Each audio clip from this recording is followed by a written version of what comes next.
So, welcome everybody tonight for joining us for Universities Uncovered. This is another in our Ask the Experts webinar series. We're delighted to be co-hosting this one with Hale Education, who we work very closely with here. Hale obviously cover the US side, and we've very focused on the UK side. Peter, can I leave you to introduce yourself? Sure. Thank you so much for the invitation, and thank you for the introduction. Very happy to collaborate with you again and hopefully answer all of our attendees' questions. My name is Peter Davos. I'm the founder and CEO of Hale Education. I started my career as an educational counselor all the way back in 2012, and since then have grown our team to about 15 counselors, all of whom have graduated from top North American universities. And very proud to say that we have students from Brunei all the way to Vancouver. So most of our students come from the UAE and the wider region as a whole, but increasingly have expanded our geographic footprint. All of our counselors have graduated from top US universities and Canadian universities as well. We have a fantastic test prep instructor who's an NYU graduate and has been doing nothing but teaching test prep full-time for 8 years.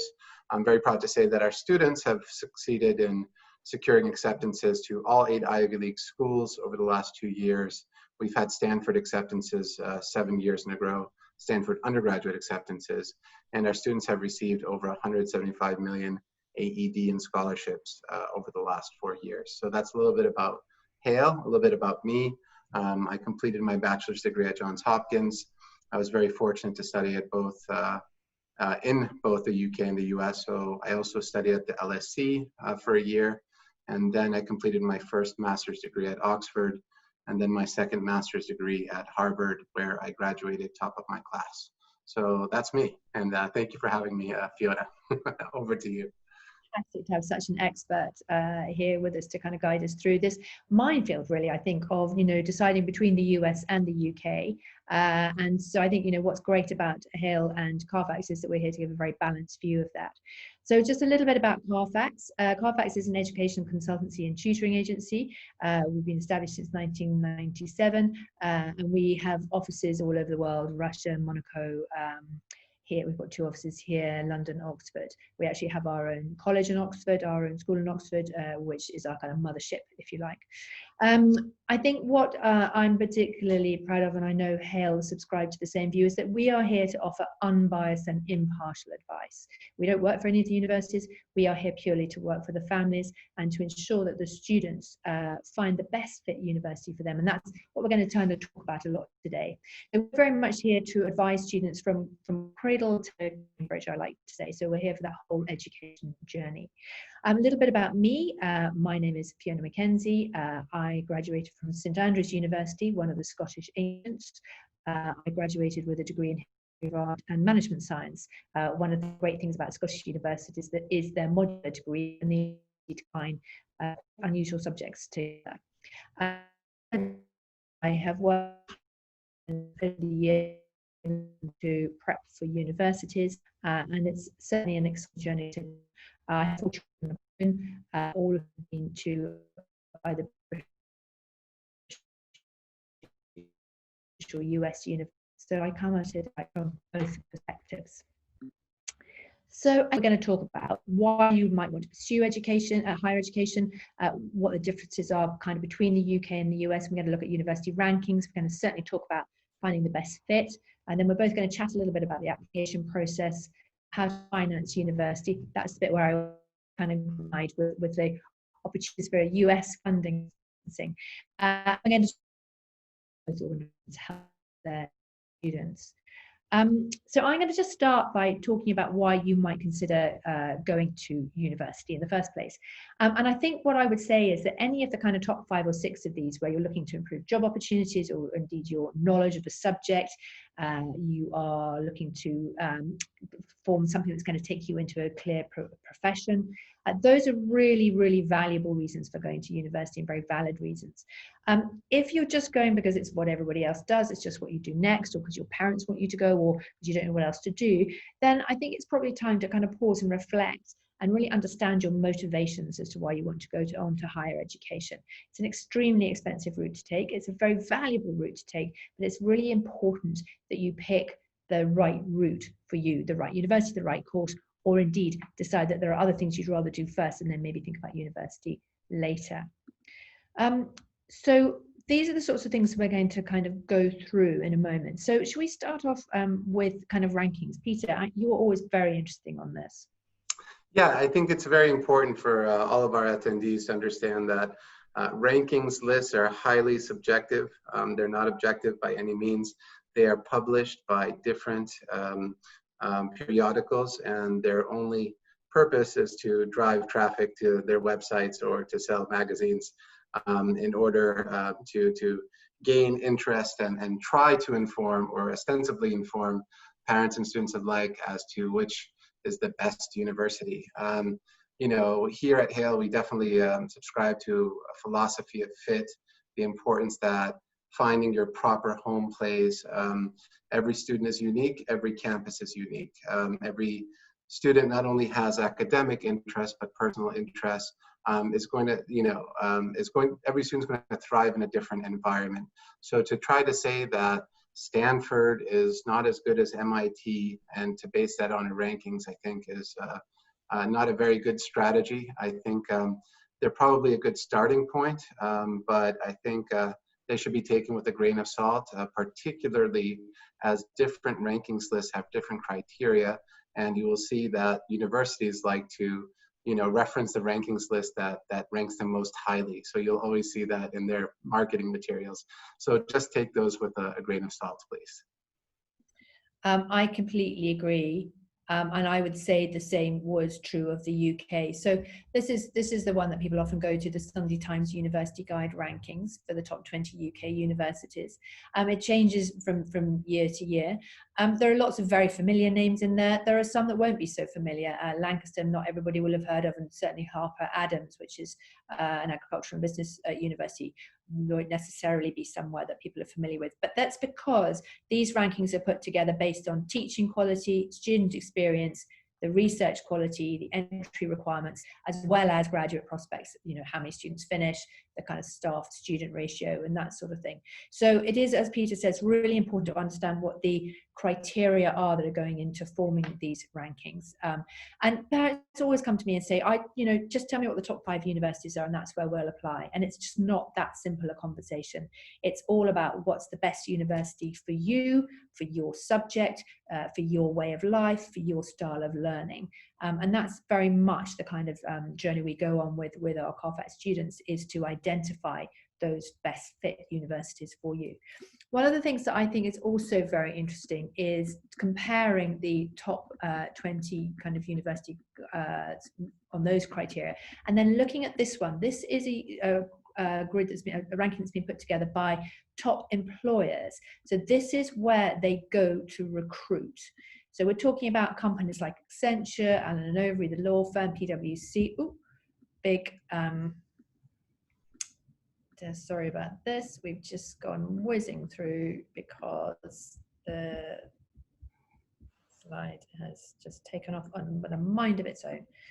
So it's definitely got a mind of its own. So these are the kind of big magic circle law firms, big accountancy firms, that sort of thing. So you'll see some of the same names, but you'll also see them in a very different order, and you'll see some names in here that you won't see in the other one. So as Peter says, take these rankings with a pinch of salt. Maybe dip in and out of them, but do not base your entire kind of college list or university UCAS list on these rankings. It's a much more nuanced decision than that. So then we're going to talk a little bit now about the kind of academic programs, Peter, in the kind of different systems. The joy, of course, of the US is its flexibility. Yes, I think that's a hallmark, or one of the hallmarks of a US university education, is that there is no pressure for you to know what it is that you want to major in when you're applying. There's no pressure on you to make that decision until the end of your second year of undergraduate study. In fact, the average undergraduate student changes her mind about her major 4 times. So exploration is very much part of the process. Some students change their minds many more than four times. You can double major. which is something that I did, which was amazing. You can also major and minor in two very disparate subjects, and you have a lot of flexibility as well. As you see here. There are dual degree programs that you can avail of if you're a musician. You can enter a liberal arts college that does not have an in-house engineering program. And then if you have a certain GPA, you can finish your engineering degree or complete your engineering degree even at an Ivy League school like Columbia or Dartmouth. And you do have some pathway programs as well that will accelerate your entrance into your medical school, business school, or a combined master's program that you can complete a year early. So yes, I think flexibility is one of the things that I enjoyed most about US universities, and for students that are very confused, don't have it all figured out, it would be also probably one of the things that they would enjoy most about studying in the US. I think that's so true. Peter, can you just tell us a little bit more about liberal arts? Because people ask me about that, because there are some liberal arts programs in the UK and everyone thinks it's sort of painting and drawing, and it's so not, is it? Well, liberal arts, I think, are critical to teaching students how to think, how to communicate effectively, how to question, how to reason, to give students a very strong foundation and transferable skills that will not be mechanized or replaced by robots anytime soon. So it's interesting. Of course, we see a lot of parents, really pressuring their kids here to go into engineering because the parents are concerned about employability and salaries, as they should be, but they don't know that a lot of tech companies like Google love to recruit from the top liberal arts schools because these students know how to originate thought. Right? They're the idea makers. They're the communicators. You can get many people who know how to code, right? But who's going to conceive of the next TikTok or Snapchat or, the next big app? So as a liberal arts major myself, I think it was incredibly beneficial for me to go through that process. And again, we're living in a world where 20% or the majority of the jobs in 20 years that will exist don't exist today. So how do you prepare to future-proof yourself? Nobody could have imagined, for example, the influence of social media 20 years ago. So for me, it's a very attractive route, and hopefully the parents are open-minded to hearing more about that as well. I think that's so true, and it is so much, as you say, about those transferable skills which you can pick up across a range of different programs, but that's what employers are looking for. Certainly talking to contacts at PwC, they're very much about, do the students' values and ethos align with ours, because we can teach them how to use an Excel spreadsheet. So I think you're right, it's about the kind of person. And I always say it's about getting a good degree from a good university, and that means studying something that you really enjoy, because if you're going to go and study a course for 4 years and actually it's not something you particularly want to be doing, you're not going to get the best degree possible. And employers have a sort of filter system when they're looking through their applicants, and it will be like, have you got a 2-1? That's like the minimum in the UK that they'll be looking for. So if you've slogged through a 4-year engineering program and come out with a 2-2, that's actually not going to open the doors for you that you need. So I'm always passionate about, when I'm talking to parents like you, Peter, there's lots of kind of preconceptions around about opening up that search before you kind of narrow it down. And we actually have a great student profiling tool that we use, which does that, which identifies students' kind of interests and their suitability for different degree programs. So we can really blow that conversation up and then go, okay, now let's focus on these kind of 5 or 6 areas. Because in the UK, we don't have that same flexibility. Yes, there are liberal arts degrees, and in fact, we're seeing more of those coming up and more popular. They're becoming much more popular. And the Scottish system, as I referenced at the beginning, is modular, so you can combine different elements to come up with some quite creative combinations. But most UK universities, you pick physics, and that's what you will study for the next 3 years. And that's why many people love this system, because they know that's what they want to study, and they want to spend 3 years in studying that subject in a huge amount of depth. So I think the kind of the debate we often have is, do you follow your passion or are you pragmatic about it? I would always argue that the passion should be part of the pragmatism if you're going to kind of make a successful choice here. One of the things you always need to be a bit wary of with the UK is the kind of qualifications that are required for you to access that course.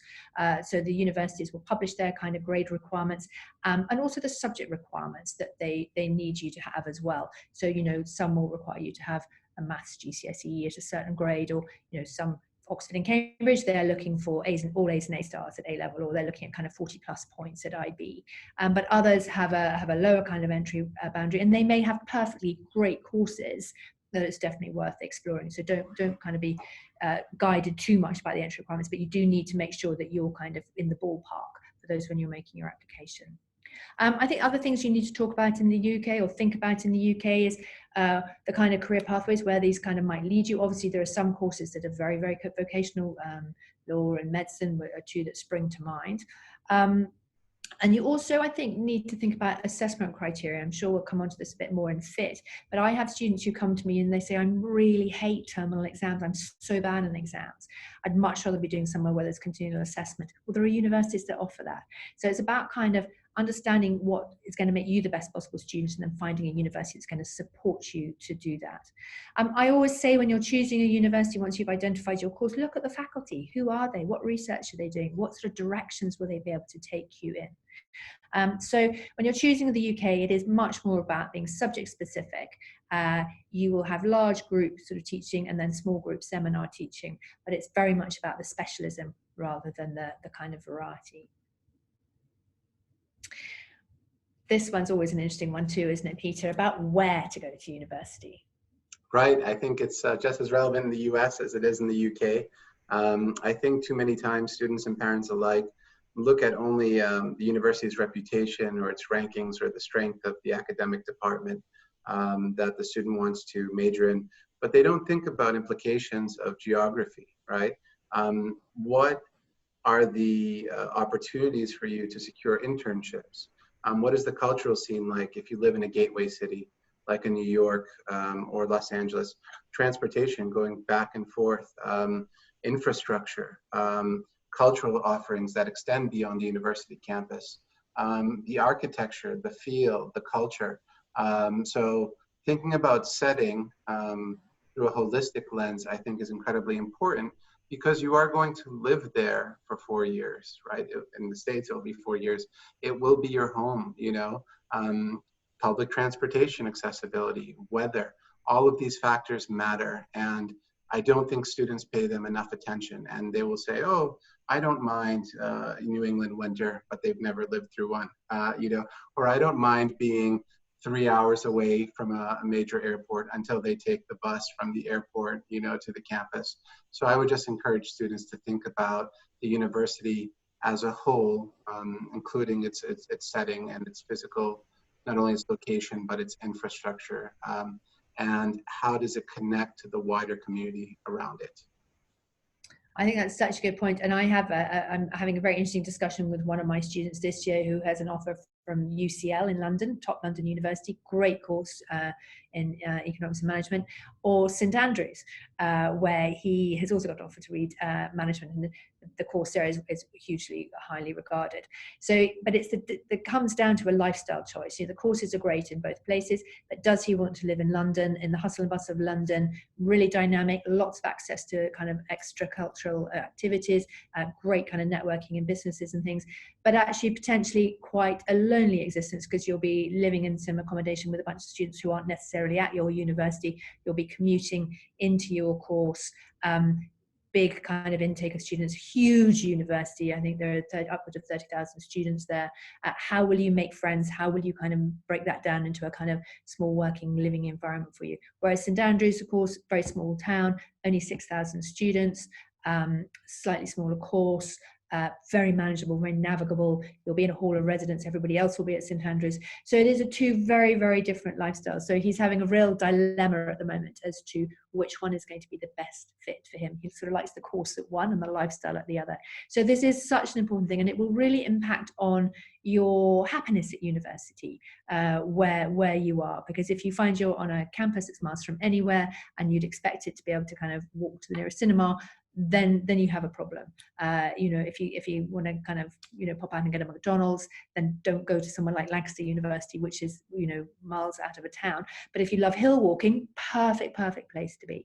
So you need to understand the location, what the ramifications of that are, and I think, as Peter says, you know, the accessibility as well.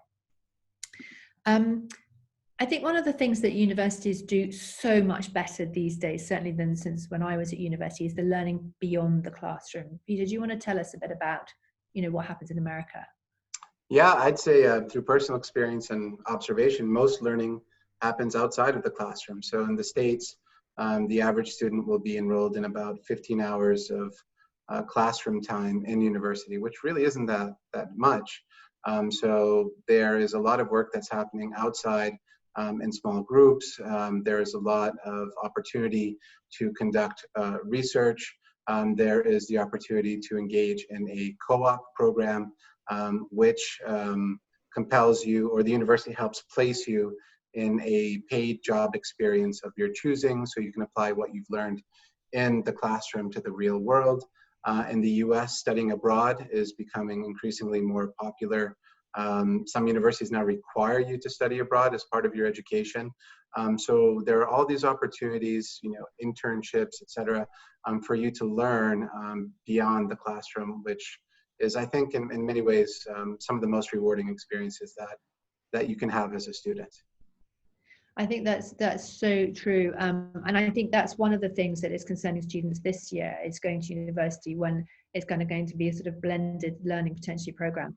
Is will they miss out on all these other opportunities? Because as you say, university is more than just about the academia. It is about this broader experience, and that's where you gain so many of these other skills, particularly perhaps employability skills. I've just been talking to two of my first year students, two students who just finished their first year, and they were saying that they felt that they got the kind of employability skills from joining societies, for applying for positions of leadership within the kind of university. One's a course rep, and that's where they felt really fantastic opportunities were coming their way by kind of engaging with that. And as you say, the opportunities for studying abroad are fantastic. If you're perhaps at somewhere like Edinburgh studying history and politics, there might be an opportunity to go and study at Sciences Po, which is one of the Grandes Écoles in France, one of the top universities for political science. So all sorts of opportunities like that, which again, when you're choosing your course, you need to think about quite carefully who offers those, what connections have they got. And again, as you say, the work placement years, that's becoming increasingly popular in the UK now, particularly with sort of business management programs.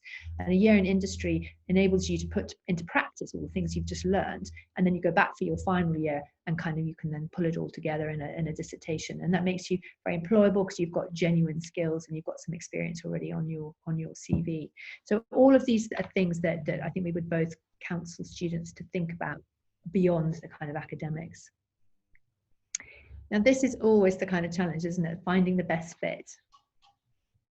Yes, and I think, again, for the UK, the US, the factors or the factors to consider remain the same. So each of these, considerations are incredibly important, and relevant to making the right decision. So many times, again, over-reliance on rankings because parents maybe don't have that personal experience or don't know where to look for additional information, but they don't think about these other factors here, which are incredibly important. The students should really look at university holistically, right? And again, there's a lot of subjective, kind of factors that will go into what makes this university right for you. Some students are going to appreciate a smaller, more intimate setting with smaller classrooms because they learn better. Other students are going to thrive in a larger setting with multiple colleges within the university, the ability to cross-register. But it's not a one-size-fits-all, type of solution. So students really need to think about what's important to them and how each university is unique through all of these factors that they see here, not simply, how are they ranked by a newspaper publication.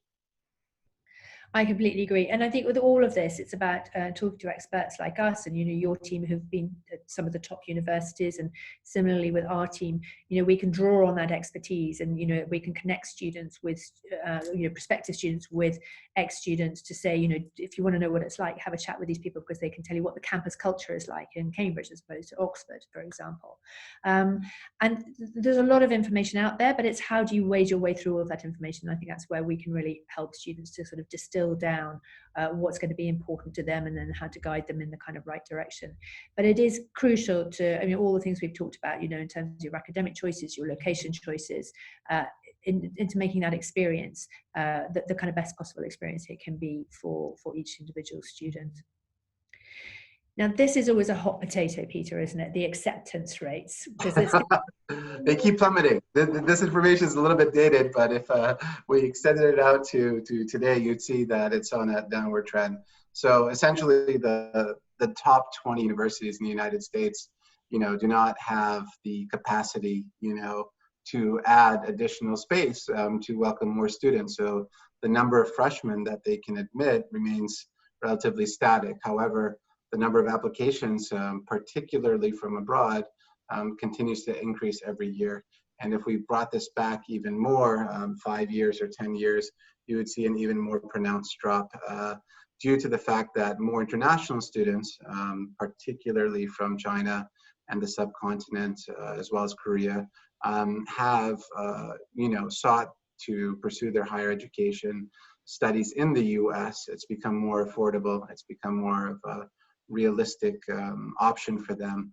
And the top universities are always going to have 7, 8, 10 qualified applicants for every student that they can admit. A school like Harvard has an acceptance rate of, approximately 4%, the same for Stanford.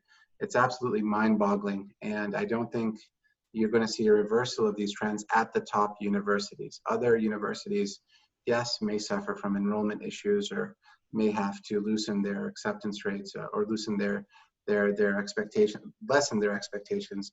However, for the top schools, it has become just incredibly more difficult to get in statistically, and I don't think that this is a trend that's going to go away. And the same would be true of the UK. I mean, I kind of think this is quite an interesting kind of data from 2018. And as you say, Oxford and Cambridge have a finite number of places.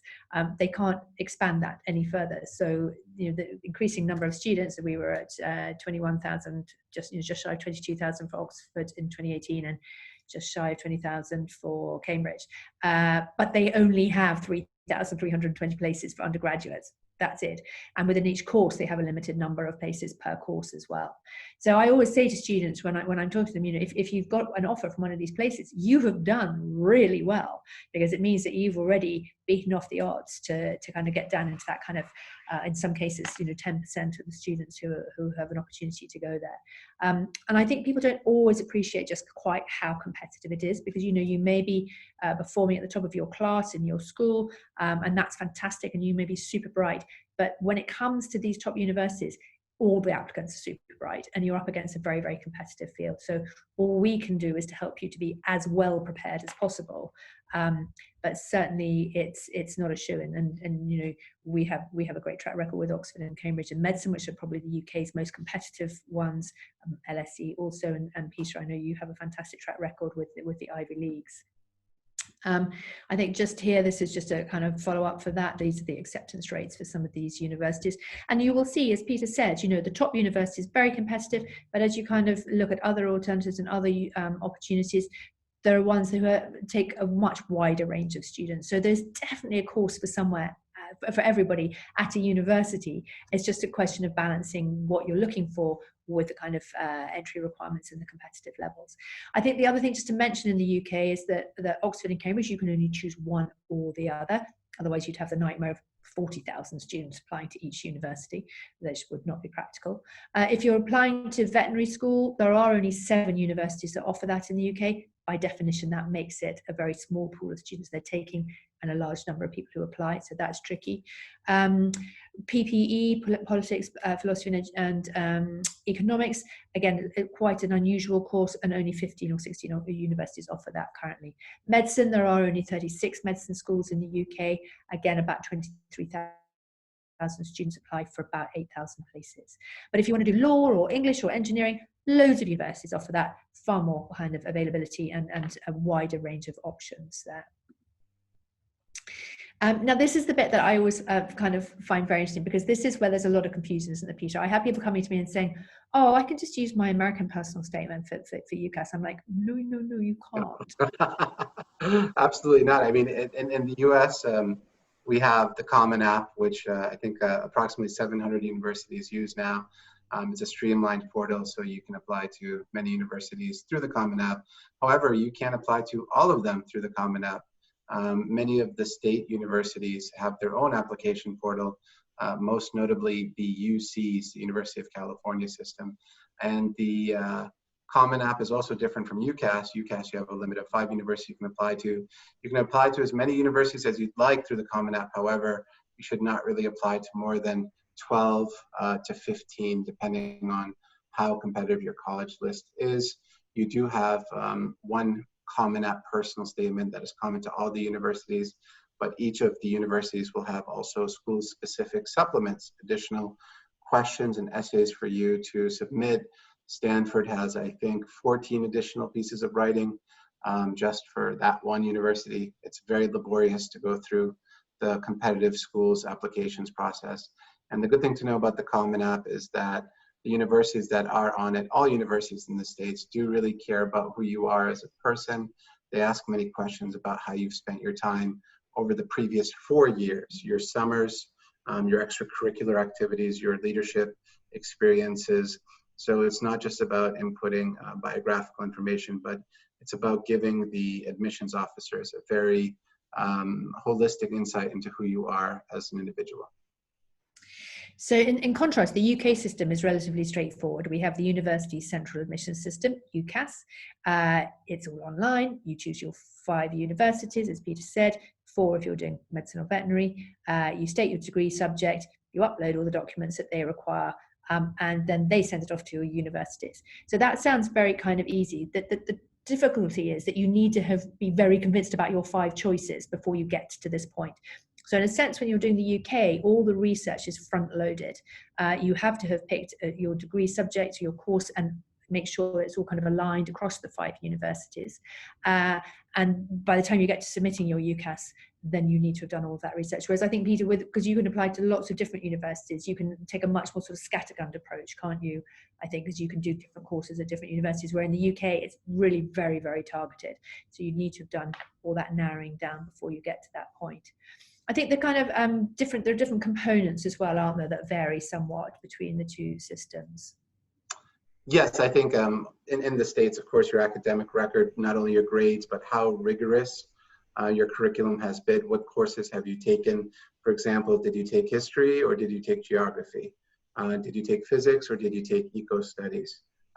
This is very important. So not only your grades, but how rigorous were your studies compared to your peers from the same school. You have many essays, as we already discussed, which are in a very, very important part of the process. The average admissions officer spends 75% of his time reviewing each student application, reviewing and reading the essays. So the essays are really what differentiates similar applicants with similar profiles from one another. Standardized test scores, also very important. With COVID now, almost every single leading university in the US has gone test optional for the upcoming application season. However, you have to read the full statement. Test scores will be considered if submitted. If students do have the opportunity to take standardized tests like the SATs, they should submit the scores and they will be expected, although not required. Again, your extracurricular activities and also recommendations, you need 3 in the US for most universities, 1 from your counselor, 2 from teachers that you choose. If you get through to the interview phase, the interviews are almost always optional, except if they're for full cost of attendance scholarships, then they're typically required. And then this notion of expressed interest, which means how much effort have you put into getting to know the university? Have you attended webinars? Have you attended virtual tours? Have you subscribed to the newsletter? How much initiative have you taken to communicate with the university prior to your application? Because all of this is tracked. Every single interaction you have with the university is tracked, and the universities want to make sure that you're serious about your intent to enroll. Even if you have the scores and the grades, if you're not putting the effort in to get to know the university, especially in the digital age now, you're not a serious candidate. So I think that's another aspect of the application that many students overlook or are not informed about. That's so interesting, because I think in the UK, in a sense, it's a much more objective process.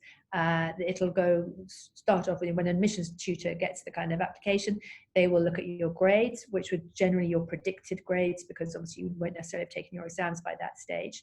Any additional tests you might have taken, so maybe LNAT or UCAT, it's law and medicine, or Oxford and Cambridge have a whole suite of their own assessments. Then they will look at your personal statement, which is a little bit like the essay, and we'll talk about that in a bit more detail on the next slide. And then there's one teacher reference, and that teacher reference will actually collate comments from all of the different teachers to give a sort of rounded opinion of what you are like as a student. And then in some cases there might be an interview. Certainly it's not very often. I mean, LSE sometimes interview, Imperial sometimes interview. If you get invited to interview at Oxford and Cambridge, that's a very good sign. You can't go to one of those universities without having gone through the interview process. But most universities will do it purely on the score, on the application that they receive. Okay, so let's talk now a little bit about this all-important personal statement. It's such a huge part of both systems, isn't it, Peter? Yes, it is. They're very different from the UK. For the UK and the US, in the US, you do have 6 prompts to choose from technically, and the 7th prompt you can write your own. However, all the prompts are asking you the same question, which is, tell us who you are. Who are you? You're going to hopefully express yourself through a challenge that you've overcome, through an experience that was extremely pivotal to influencing your trajectory in life, something that really mattered to you. And it's written in a very, or it should be written in a very highly narrative style. It should not be about academics. The question is not, who do you want to be? What do you want to study? And a lot of times we see students taking their UCAS personal statement and trying to essentially, make some superficial changes and use it for the Common App. That's the worst thing you can do. If there's one thing you take away from this webinar, please take away that. But you have to answer the question, right? And again, engage the reader. You're telling a story, you're bringing them on a journey, your journey. So each personal statement is very different. You have serious personal statements, you have lighthearted ones. A good personal statement is going to capture your voice and essentially let the admissions officer know who you are in your own words. And very, very rarely, almost never, do we ever, do the students ever talk about academic subjects. So yeah, that's the US personal statement. A little bit different from the UK one, I think. No different. The only thing I would say that overlaps there is it needs to be the student's voice. It has to be kind of from them. And there is a sort of, the best personal statements in the UK have a narrative in the sense that they have a flow and they kind of link events and things together. But 80% of your UK personal statement needs to be about your academics. It's why do you want to study this subject? What have you done to support your interest in this subject beyond the curriculum? What other kind of extracurricular things have you done? That's maybe 20% of it. It's really, they want to know, how smart are you? And in fact, if you're doing an Oxbridge statement, academics, it's how are you? What are you going to contribute academically to this course? And are you going to kind of cope with the course? Have you got the skill set that's going to make you a kind of sticker as a student? It's only 4,000 characters, not words, and that includes spaces, which I always think is very mean. And it's a maximum of 47 lines. So it's a very, very tight piece of writing. We spend many hours working with our students and supporting them to put together the best possible personal statement that they can. It could be anything, could be sort of 5 or 6 drafts at a minimum, and I've certainly done upwards of 20 with some students. So it's a long kind of process and journey. It's not something you can dash off the night before. It requires a lot of thought, and it makes a big impact on the admissions tutor. It's a really key point. If you can imagine everybody who's applying, they're all presenting with 37 IB points, how are you going to differentiate between them? This is how you're going to do it. You're going to use the personal statement. So there's just a comment here from an admissions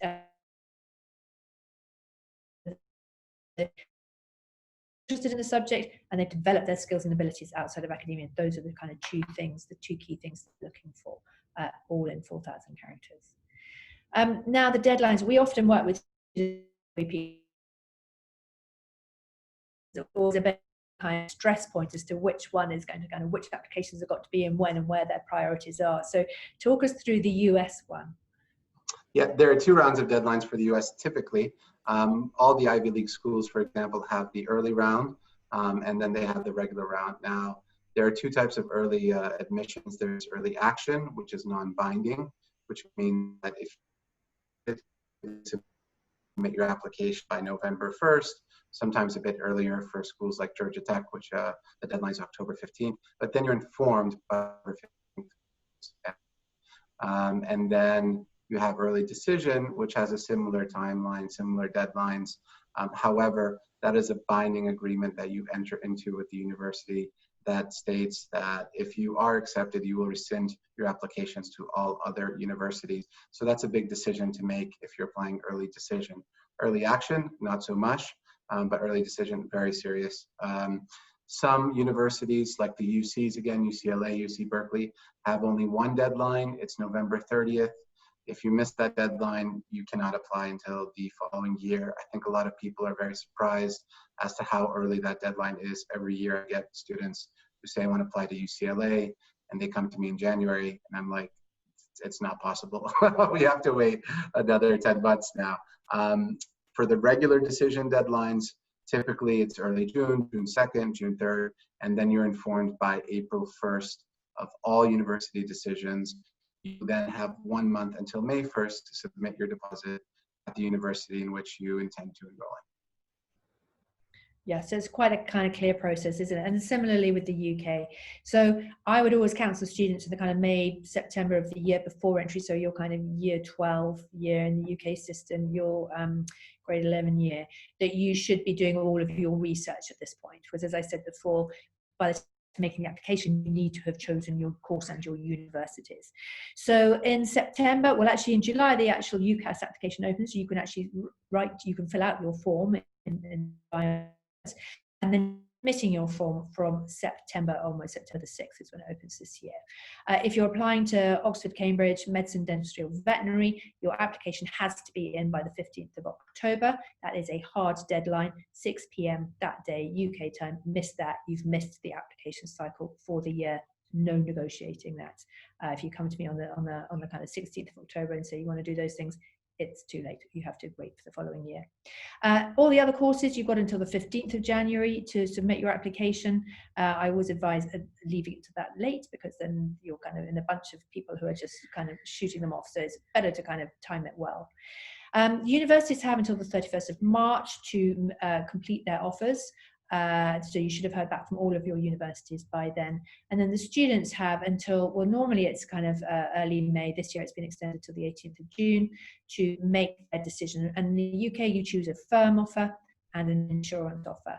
And that's then logged into your system. And then when your results come through, if you make the grades for your firm offer, then that's where you will automatically go. If you miss those grades, then you will default to your insurance offer. There are other kind of situations that kick in later on, but that's the kind of the nub of it.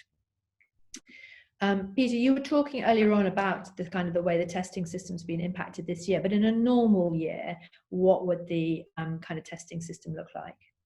Well, I think it's going to be normal from here on out in terms of standardized testing, which is good news.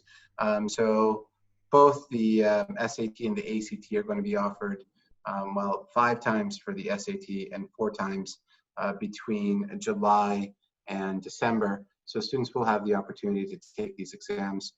Standardized testing is one of the few transparent parts of the admissions process in the US, which is great because every year the universities will publish not only the average score of accepted students, but the 25th to 75th percentile scores of accepted students. So you can compare your scores to those of accepted students to see how competitive you are. Just understand that you have 2 options. You have the SAT and the ACT. There you go. Both are equally as valid and welcome at US universities. The trick is to find out which standardized test is right for you. It's always surprising. We always have our students take a diagnostic in each exam, and then we make a decision based on data. We don't guess, we look at the percentiles, and then the student will have a preference as well. They are different in their approach. However, students do tend to score naturally higher in one versus the other, and they should start preparing for that exam very diligently afterwards. But here you see the scoring, the average scores, which is useful. Big difference. SAT is still paper-based. ACT is still computer-based, or is computer-based. So there's a bit of a different preference there when it comes to students as well. If we go to the next slide, we will see some of the scores, again, from the most recent application cycle. At a school like Stanford University and Harvard, right, you have to score in the low 1500s just to be average, which puts you in the top fraction of 1% of test takers. So that's how competitive it is. And then again, that makes you just average. So it's important to know what the students from last year scored, what the accepted students from last year scored. How does that compare to your score? Because that's a good, kind of indicator. It's not an indicator of whether you get in or not, but if you are competitive, if your score is lower than the 25th percentile score, then your chances of getting in are very low, all things considered. So be careful about standardized test scores, and definitely do not view this as an opportunity to skip your standardized test scores for the fall. Although the schools are test optional, they will be considering all scores that are submitted. You can do well in them. You have the whole summer to prepare, probably with fewer distractions than you've ever had. So you can take these exams at the end of the summer and submit them as part of your application. But that's the overview about standardized testing in the States. So I think obviously in the UK that sort of academic assessment is done through the predicted grades. There are some additional kind of assessments you might have to take. So for example, if you're thinking of studying law, you might have to do the LNAT. Not all of the universities expect it, but at least 8 of them do. If you're taking medicine, then you would be expected to do the UCAT or the BMAT. Again, different universities ask for different ones. If you're studying politics, philosophy, and economics, then you might be expected to take the thinking skills assessment. Oxford and Cambridge have a whole suite of their own specific tests that are subject related.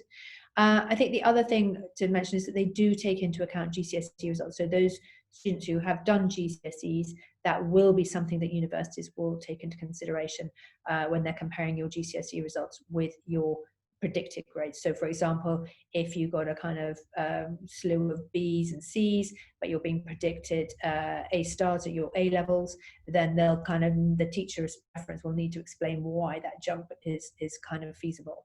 And some are certainly like Oxford and Cambridge, again, would be expecting to see sort of all 8s and 9s at GCSEs to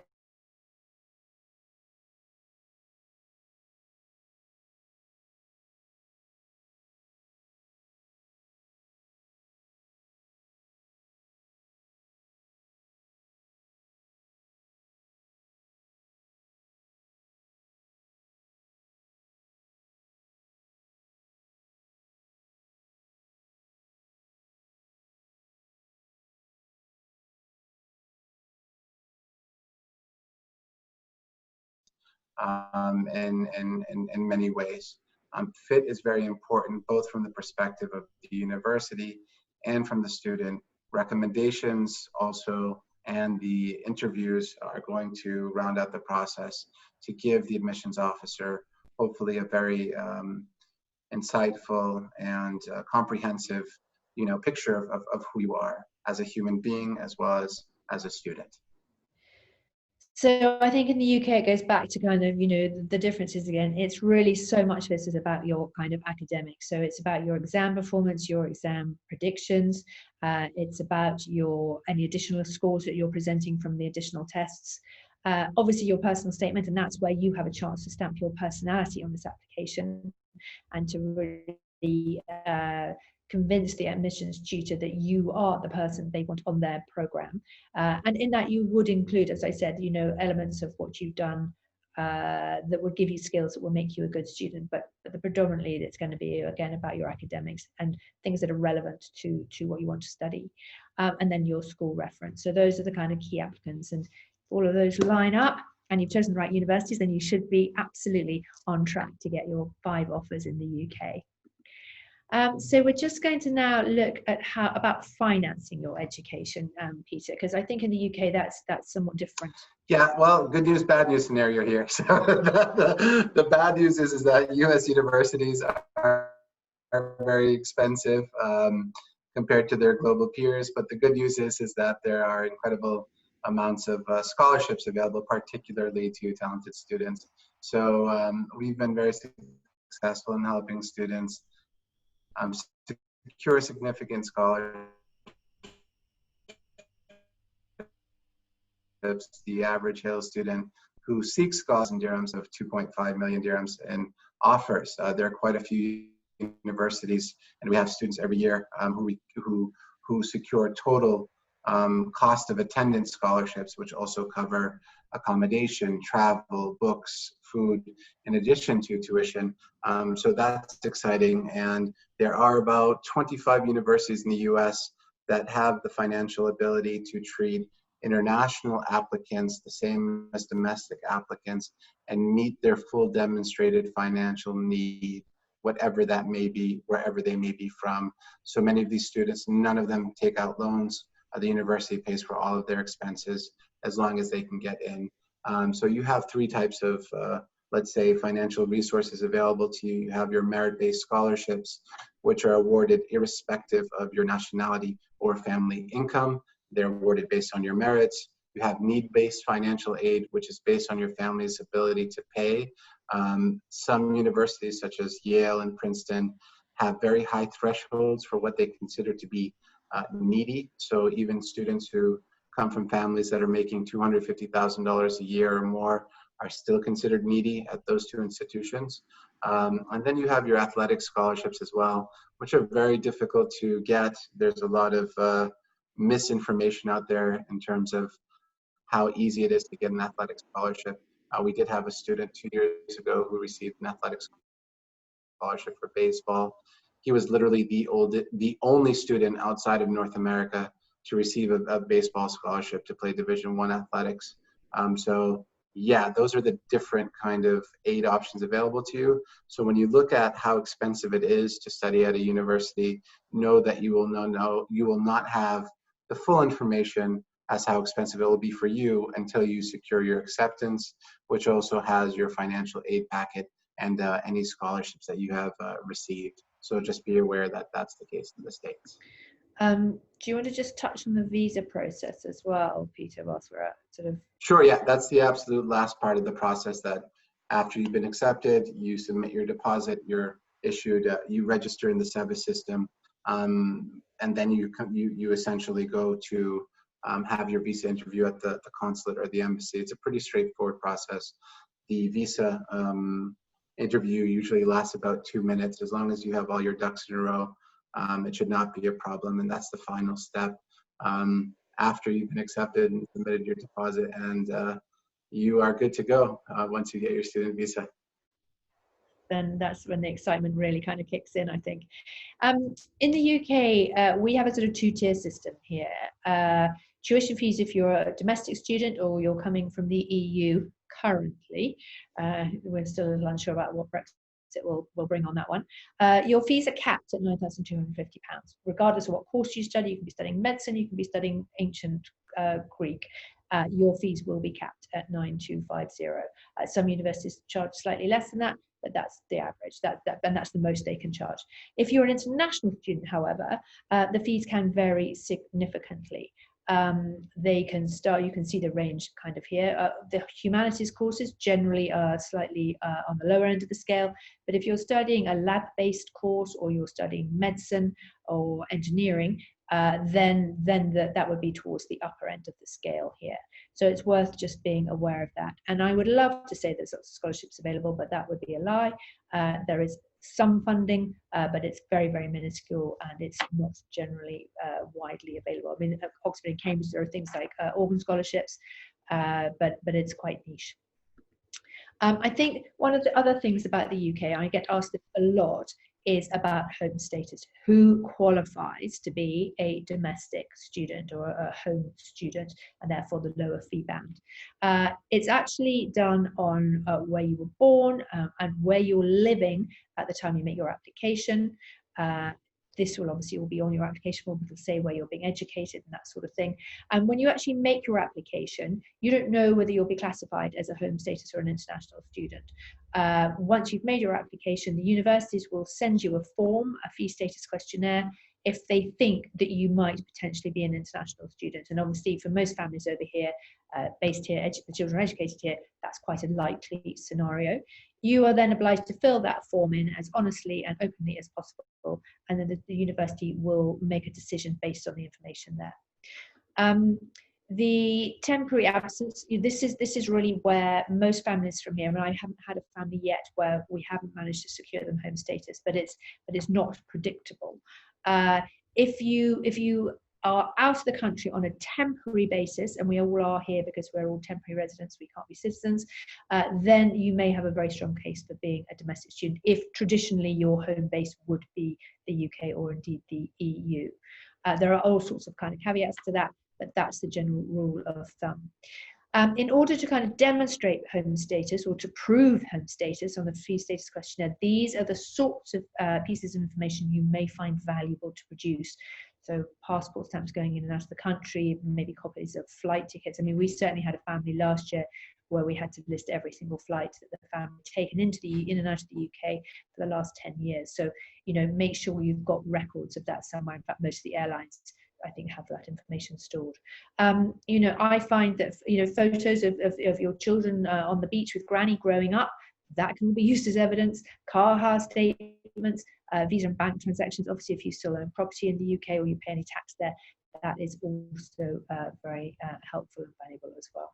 So home status is a tricky one, but it is achievable. So I think, Peter, we're just coming on now to how we can help both of us. So just before we say that, you know, there are, please, if you'd like to ask questions, please don't hesitate to do that. You can do that in the chat box. Alex is monitoring that. So anything you want to ask Peter and I whilst you've got us kind of on the webinar, please don't hesitate to do that. Anything you want to add to this here, Peter?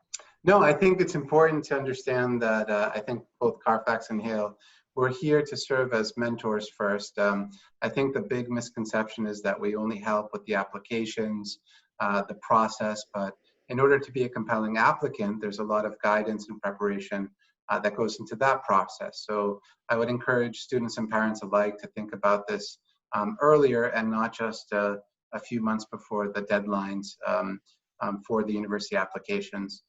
We work with students from a very young age, even as early as 7th grade on up, and I think it's great that we can help them become better people, not just better students or better applicants.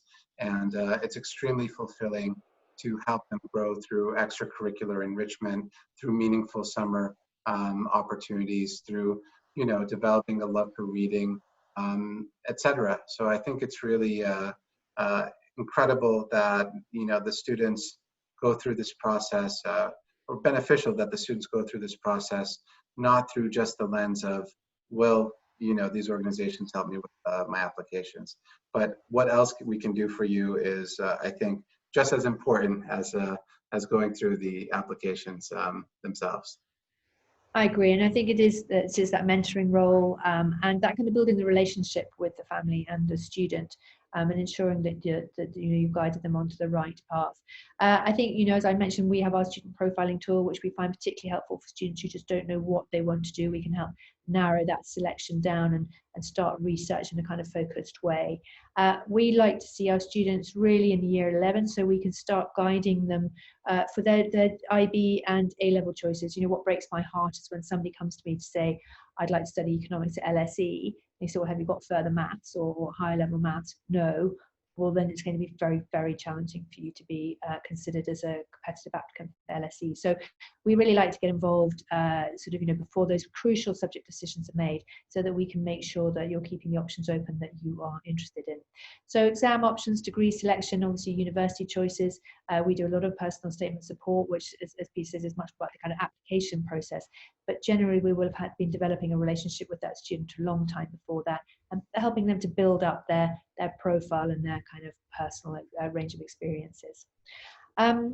Good. I think probably that's sort of almost it from all of us. So I think any questions now, and we'd be happy to answer them.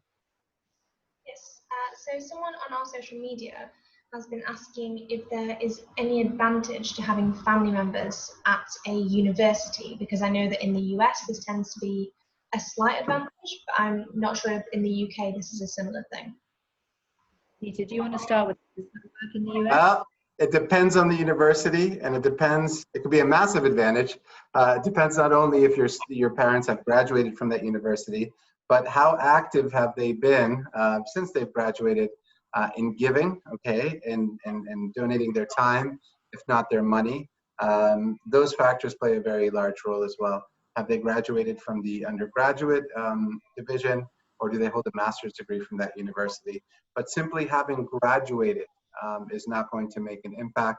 If your family, if your parents have graduated from the college and have been extremely active over the course of 20 years, not just recently because they think it's going to make a difference in their son or daughter's admissions chances, yes, it can make a difference.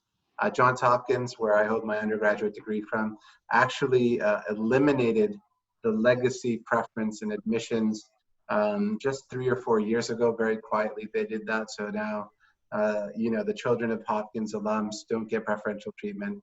I guess that's bad news for my kids. And I'm sure the acceptance rate will be about 2% by the time my daughter and son grow up. But yes, it's not an easy answer, but I would check with each individual university. That information is readily available, by the way. So great question. Thank you. And in the UK, it really doesn't hold any weight whatsoever, I'm afraid. It is, as same old, same old. It's done on academic merit, and whether your parents have been there or not isn't a factor that would be taken into consideration. But yeah, good question. And I suppose in a bit of a similar vein, people are asking about if there's a difference in the usefulness of sport in your applications in both the US and the UK. Peter, yeah, well, another interesting question. And again, it depends. It depends on how competitive you are as a student athlete. We've had student athletes that have been recruited by Ivy League schools. We have currently the top recruit for the men's swimming team at Harvard. That's going to play a very big role in determining his admissibility. We've had other elite athletes accepted to Princeton, Yale. We had a swimmer accepted to NYU Stern School of Business this year. However, you have to really be performing at a very high level, at a national level or an international level, for it to have a serious impact on your application chances. And it depends on, which type of school you apply to, because there are different levels of competitiveness in U.S. university sports. To make it very short, there are 3 divisions.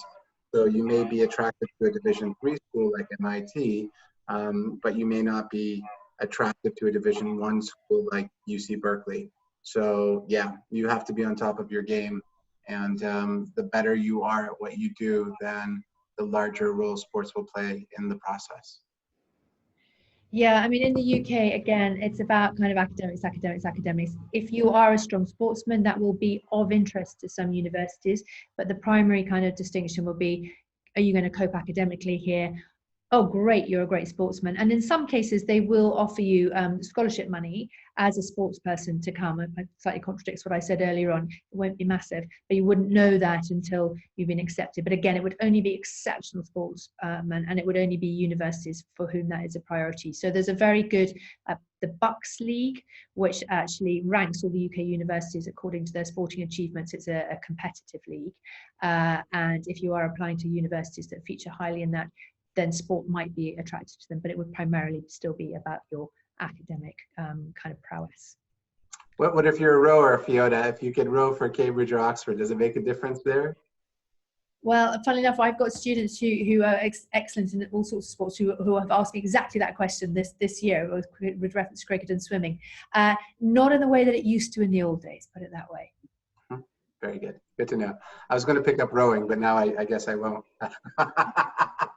Yeah, if you've got straight A stars and you're a rower, that might tip you slightly over the edge of the other guy with straight A stars, but it was not going to be enough to get you in on its own, sadly. Very good. Very good. Thank you.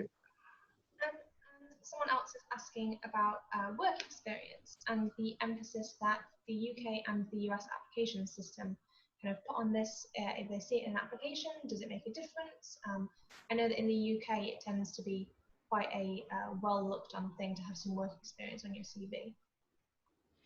I think work experience in the UK, it's fantastic if it's relevant, or you can make it relevant in your personal statement. And obviously any sort of work experience, whether you're working in a people's home or whether you're volunteering with a horse charity, whatever it is, if you can demonstrate skills that you've acquired from those experiences that are going to be relevant to your degree, like team working or communication, or kind of perseverance, then yes, that's hugely valuable.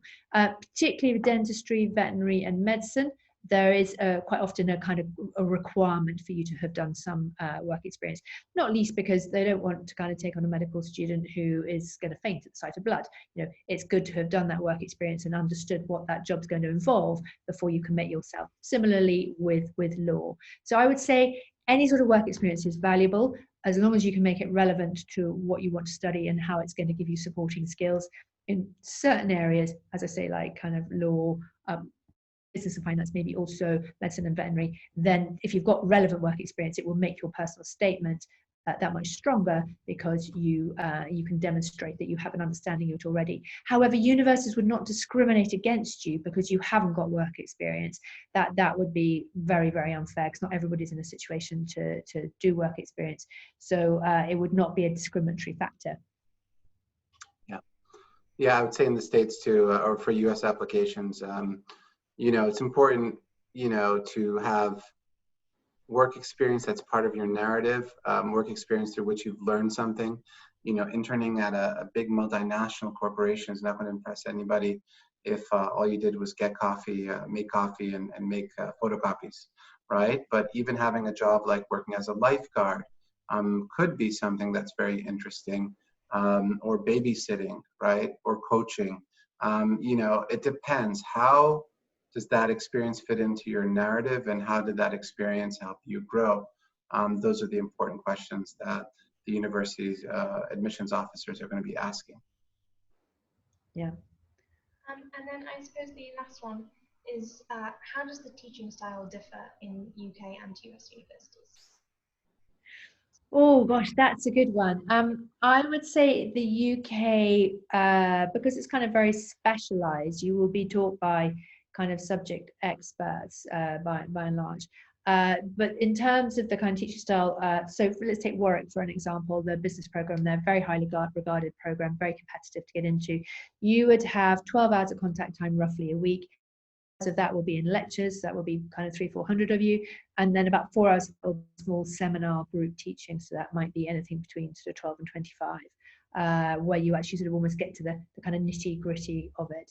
So I guess that's really a sort of, in short, a summary of the kind of UK teaching style.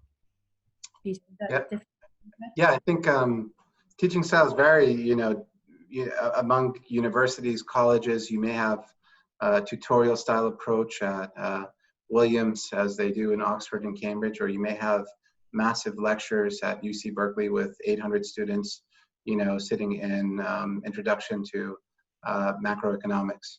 However, I think the teaching styles are very specific to each university or college, but I think the testing styles may be a bit different, or the assessment styles, if we can call it that. In my experience in the US, you have quizzes, assignments, you have a class participation grade, you have midterms, you have finals, you have papers, and all of these, you know, contribute to your final grade. Whereas I think in the UK at most universities, it's still your final exam grade determines your grade for the years. Is that true, Fiona? That's a really good point to raise, actually. It varies, again, just as you say, from university to university. When I was at St Andrews, one of the beauties was that my grades were cumulative across the year, and if you actually scored above a certain average, you didn't even have to take the end of year exams. You could automatically matriculate into the following year, which was quite good in terms of keeping you constantly working evenly across the year and always aiming for that kind of those top grades. Just going back to teaching styles, you're right, Peter, about the kind of differences from university to university, and I should have mentioned Oxford and Cambridge, which are unique in their one-to-one tutorials or supervisions, depending on Oxford or Cambridge. So you would do your large groups, and then you will have one-to-one sessions with these kind of leading experts, which is what makes that particular education so exciting and so kind of highly sought after.